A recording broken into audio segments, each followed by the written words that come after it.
ఎక్కడైనా నాయకుడన్నవాడు ప్రజలు ఏమిచ్చినా దాన్ని సంతోషంగా స్వీకరిస్తారు. మరికొందరు నేతలైతే మా వాట ఏదంటూ అడిగి మరీ తీసుకోవడం చూస్తుంటాం. కానీ ఎమ్మెల్యే మాత్రం శ్రేణులు అభిమానంతో కొనిచ్చిన కారును సున్నితంగా వెనక్కు తిరిగిచ్చేశాడు. ఇంతకు ఎవరా ఎమ్మెల్యే? Let's watch. ఏలూరు జిల్లా పోలవరం ఎమ్మెల్యే చిర్రి బాలరాజు ఒక సామాన్య చిన్న కారు గిరిజన రైతు కుటుంబానికి చెందిన వ్యక్తి. 2019లో జనసేన తరఫున ఎమ్మెల్యేగా పోటీ చేసి ఓటమి పాలయ్యారు.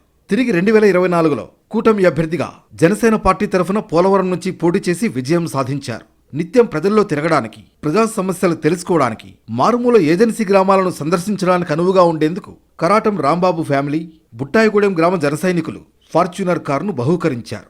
తనపై ప్రేమతో జనసేన కార్యకర్తలు ఇచ్చిన కారును ఎమ్మెల్యే వెనక్కి తిరిగిచ్చేశారు. తనపై అభిమానం చూపించిన కార్యకర్తలకు కృతజ్ఞతలు తెలిపారు చిర్రి బాలరాజు. విలువలతో కూడిన రాజకీయాలు చేసే విషయంలో పార్టీ అధినేత పవన్ను అనుసరిస్తానని, అందుకే కారును వెనక్కిచ్చేస్తున్నట్లు